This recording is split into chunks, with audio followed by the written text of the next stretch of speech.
So Bricklink has just opened up submissions for the Series 8 designer program. So that means we've got a bunch of new potential medieval LEGO sets to look at, starting first with the Sleepy Dragon Inn by Marin Brick Designer.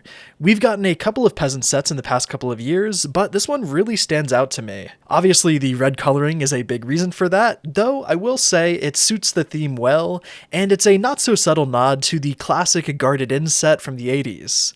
The exterior of the build looks really nice with the black trim and gold accents, and there's also just a lot of life going on with the bard's flyer on the wall and this little training dummy. It just looks very lived in. He's even included a few play features, which I was really pleased to see. That extra attention to detail is something that I always appreciate. Speaking of extra details, I absolutely adore this baby dragon sign. The slightly Lego-ified design of it looks so good, I love it. And if you'd like to go vote for this set to become real, you can find a link in the description along with all of the other sets that we'll be looking at today. Moving on, we now have a medieval fishing village by none other than Brickhammer. If you weren't aware, he actually designed the original Viking Village Ideas set from a couple of years ago, and I think you can kind of tell from the style of this build.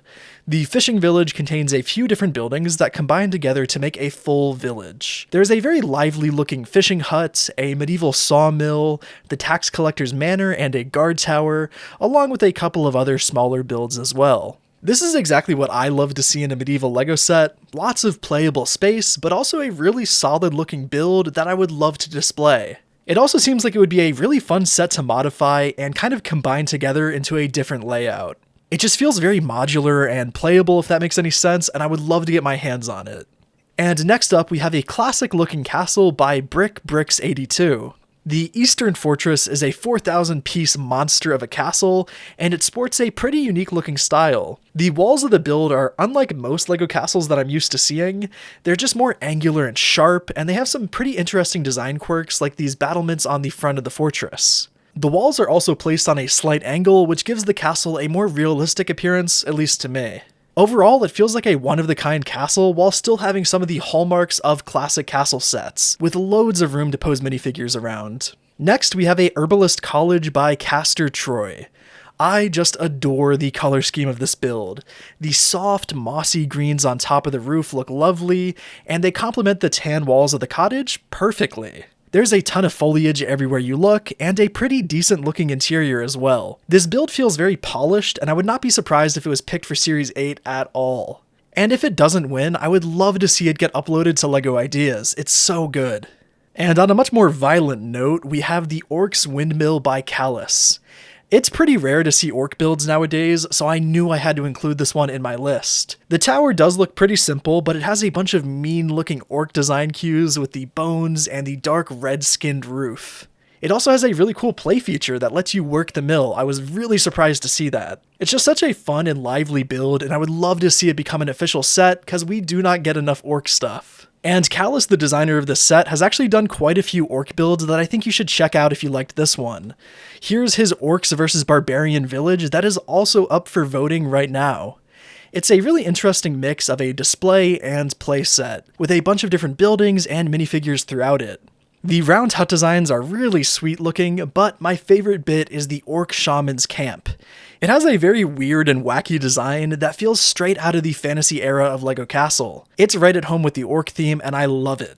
Now for a more traditional castle set, we've got this Mountain Keep by TLG.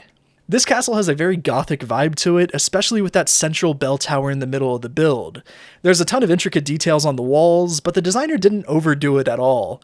There's enough variation in the height and style of each of the towers that it ends up making this castle look so visually striking. Not to mention the lovely contrast between the light stone walls and the pops of red and black throughout the build. Again, this castle just feels very polished, and in my opinion is a more interesting build than the previous Bricklink Mountain Fortress from a couple years ago. No big shade to that set, but I think this one just has more going on and feels more unique. And next up, we have the Crooked Dice Tower by Kane Ilias. This is a simple but super cool looking medieval tower with a jagged, leaning twist to it.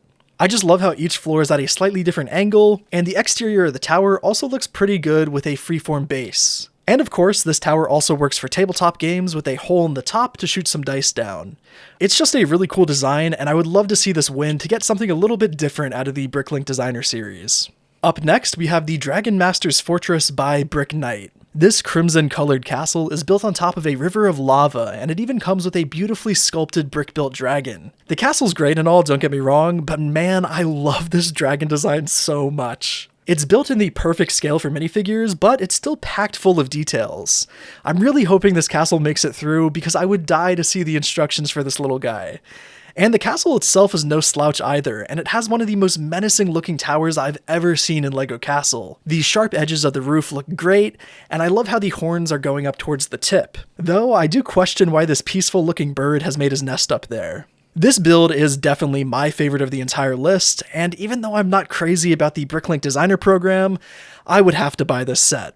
It really stands out against all of the regular gray castles that we all know so well.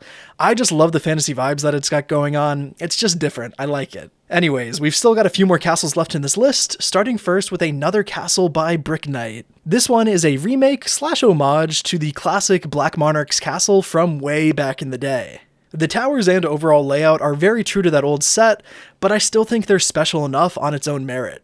Similar to the last model, this castle can actually open up to display a different look at the castle. I personally think it looks much better opened up like this, especially with the litter of minifigures stationed outside it. I think it's pretty reminiscent of the Lion Knight's castle that we got back in 2022. And next up, we have a high fantasy set by Lux Bricks.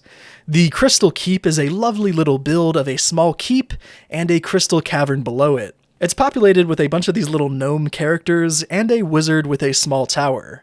For being one of the smaller builds in this list, it still has a lot of detail, and like all of Lux's mocks, it is extremely polished looking. His style always looks like something out of an official LEGO set already, so I think it has a pretty good chance of making it through. If you weren't aware of his work already, I would highly recommend you go check out his stuff. And next we have the Gilded Island Keep by Hollowed Brick. I love this castle, mostly for its unique location and also its color scheme.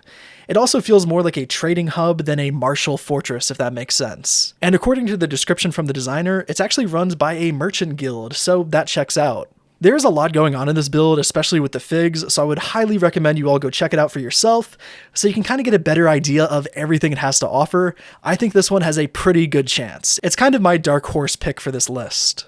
And next we have another fantasy castle by Admiralty Brick. Again, I chose to feature this castle because it has a very unique layout and color scheme.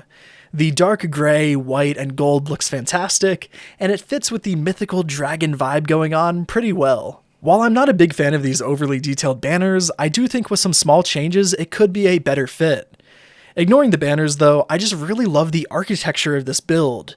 No two towers look identical, and the throne room on the inside here is just perfect. I love how this looks. You can tell a ton of work went into this build, and I would love to see it make it into Series 8. Also, I'm shocked that this build is only 4,000 pieces. Obviously that's a ton still, but it looks much bigger, at least to me. I don't know. Now for a more traditional LEGO castle, I found this one by Christomons. It's another island fortress, but it feels a lot more like something LEGO would choose. The style is similar to the Forestman Bricklink set, and of course, all of the modern direct-to-consumer medieval sets that we've already gotten. I think the style is pretty inoffensive, but it definitely works. I really appreciate the hinged wall designs on the back of this one that gives you a little look into the castle. But I honestly think the best part of this build is the exterior.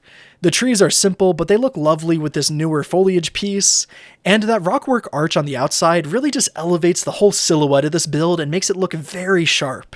My one real complaint with this castle is I feel like these windows are a bit repetitive looking, though that is a pretty big nitpick.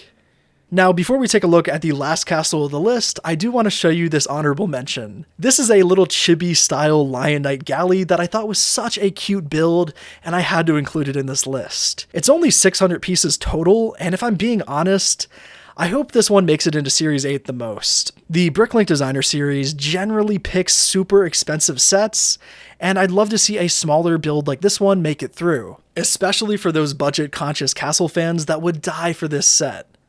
And finally, we have the Dustmark Keep. This build is pretty much as clean as it gets. The terrain to the towers to the open face version just screams LEGO please pick me. And I totally get it. This castle is set in a desert environment, which is right up my alley. I love how the dunes crawl up the sides of the walls and eventually coat the stonework in dust. There's not too many crazy techniques going on here, but it doesn't need it. A beautiful looking build, and if I had to place a bet on which one of these will make it, it'd be this one. So that's the list. I do hope you guys go check out all of the designers in the description. Also, please let me know which one was your favorite in the comments, or if I missed a castle that you thought should have been in this list. And as always, thank you so much for watching.